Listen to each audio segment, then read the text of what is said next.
Professor Russellman, I just finished my test. Thank you. Yes, everything looks in order. Looks like you passed. I passed? Does that mean you're going to reveal your true identity?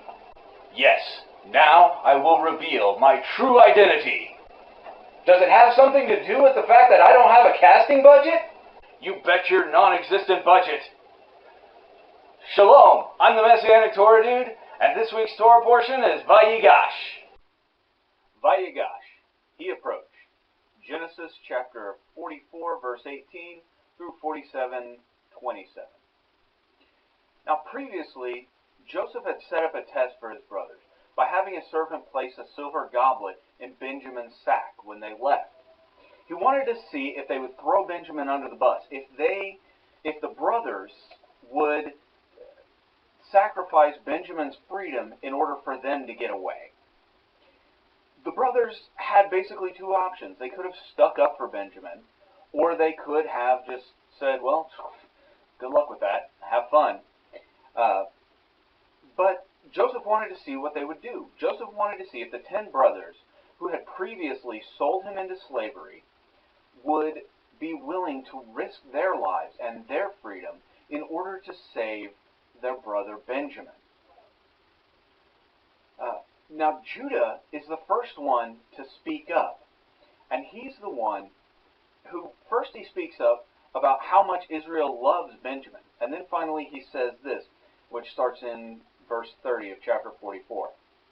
Now therefore, as soon as I come to your servant, my father, and the boy is not with us, then as his life is bound up in the boy's life.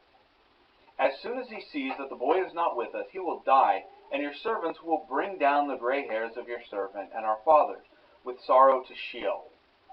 For your servant became a pledge of the safety for the boy and to my father, saying, if I do not bring him back to you, then I shall bear the blame before my father all my life.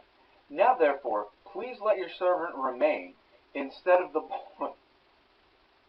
Hi, Momo. As a servant to my Lord, and let the boy go back with his brothers. For how can I go back to my father if the boy is not with me? I fear to see the evil that would find my father.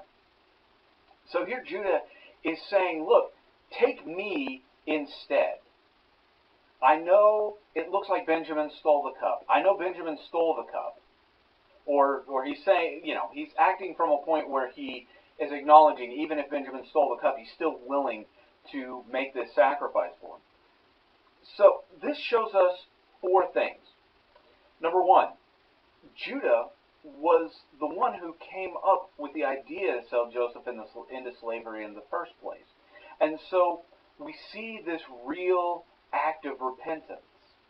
Maybe it's because after what Judah had done, after what they had done in selling Joseph to slavery, hi again, Momo. Maybe after selling Joseph again to slavery, or not again. Momo distracted me. Maybe after selling Joseph into slavery, they saw how much it hurt their father. And maybe the guilt of what he had done to Joseph had eaten away at him over all of these years. But we see this kind of 180 from saying, let's sell our brother into slavery to let me take the fall for my brother. Number two, it showed that Judah loved his father. Judah was putting what his father wanted before what he wanted. He was willing to sacrifice his freedom and his life in order to make his father happy, in order to bring that peace and comfort to his father. Number three, Judah showed how repentant he was by being willing to take the fall for Benjamin. This was an outward expression of how much he had changed. He was really showing how different his mindset was. And number four, Judah didn't care if Benjamin was guilty. Now we know that Benjamin did not steal the cup, did not steal the silver goblet. But Judah didn't know that. For all Judah knew, Benjamin stole the goblet, got caught, but he was still willing to take the fall for him, still willing to take that sacrifice. This story shows two models for us. This shows Joseph's model, giving us a model of what forgiveness is like, and Judah showing us what repentance is like. So Joseph was sitting, waiting to hear some sign of repentance. He was waiting for the slightest opportunity to forgive his brothers. And then this is what happened. Starting in chapter 45, verse 1. Then Joseph could not control himself. Before all those who stood by him, he cried, "Make everyone go out from me." So no one stayed with him when Joseph made himself known to his brothers. And he wept aloud, so that the Egyptians heard it, and the household of Pharaoh heard it. And Joseph said to his brothers, "I am Joseph. Is my father still alive?" But his brothers could not answer him, for they were dismayed at his presence. So Joseph said to his brothers, "Come near to me, please." And they came near. And he said, "I am your brother Joseph, whom you sold into Egypt. Now do not be distressed or angry with yourselves, because you sold me here. For God sent me before you to preserve life. For the famine that has been in the land these 2 years, and there are yet 5 in which there will neither be planting nor harvest, and God sent me before you to preserve for you a remnant on earth, and to keep alive for you many survivors. So it was not you who sent me here, but God. He has made me a father to Pharaoh, and the Lord of all of his house, and ruler over all the land of Egypt. Hurry up and go to my father, and say to him, 'Thus says your son Joseph, God has made me Lord of all Egypt. Come down to me, and do not tarry.'" Joseph grabbed this opportunity to forgive his brothers. He was waiting for that, and they gave him that. He wanted to restore the relationship. And we can take a minute and pause and think, imagine how different the story would have been if Joseph hadn't been looking for that opportunity to restore the relationship. Imagine if he had made some elaborate plan to get even with him. Imagine if that's what he was after, rather than restoring their relationship and rather than forgiveness.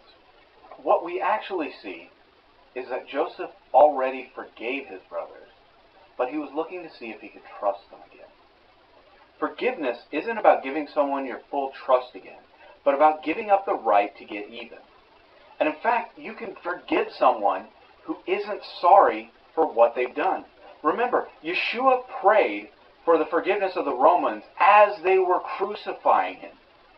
Forgiveness is the first step on a journey to reconciliation, which is how a relationship is rebuilt and trust is regained. We see a mirror of Yeshua in Joseph waiting for them to show that sign of repentance. Remember, in the book of Revelation, Yeshua says, "Behold, I stand at the door and knock. If anyone answers, I will come and I will dine with him and he with me." Essentially, Yeshua is saying, look, I am extending a permanent invitation. I am reaching out my hand. I just need you to take it. But I'd like to focus on Judah's actions and what Judah shows us. Because Judah's actions are notable because they mirror the future actions of one of his descendants, one of his most famous descendants, you might say. A descendant who showed his love for his father. A descendant who was willing to take the punishment that someone else deserves. And a descendant who doesn't hinge his sacrifice on whether or not we are guilty or not. Of course, I'm talking about Yeshua. Yeshua showed his love in the form of obedience. Obedience even to the point of crucifixion.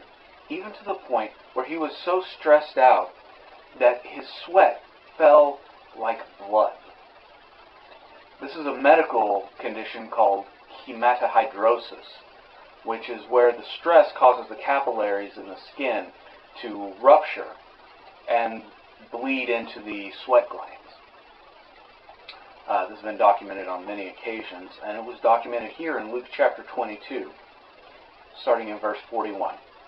And he withdrew from them about a stone's throw, and knelt down and prayed, saying, Father, if you are willing, remove this cup from me. Nevertheless, not my will, but yours be done. And there appeared to him an angel from heaven, strengthening him. And being in agony, he prayed more earnestly.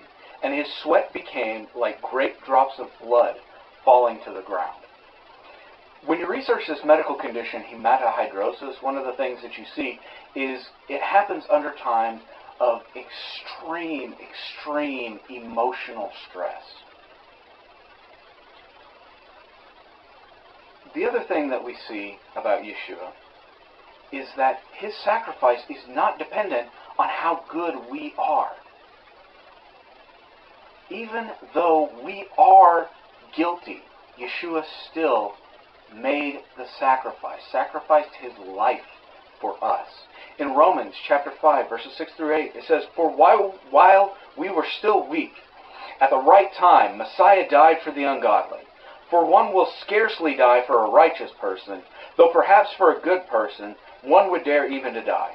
But God showed his love for us, that while we were still sinners, Messiah died for us. Not only was Yeshua willing to die for us, but it doesn't depend on how good we are. There's no get your life in order, then be forgiven. Yeshua is already willing to forgive us. In both Joseph and Judah, we see different prophetic images of what Yeshua would become. On the one hand, we see the model of Joseph. Joseph is reaching out his hand, waiting to offer forgiveness to people who have wronged him. And on the other hand, we've got the model of Judah. Judah, who is willing to sacrifice himself out of his love for the Father, regardless of how wicked we are. And when we combine those together, we start to get an inkling of the love that Messiah has for us. I'm the Messianic Torah dude. Shalom, and stay in the Word.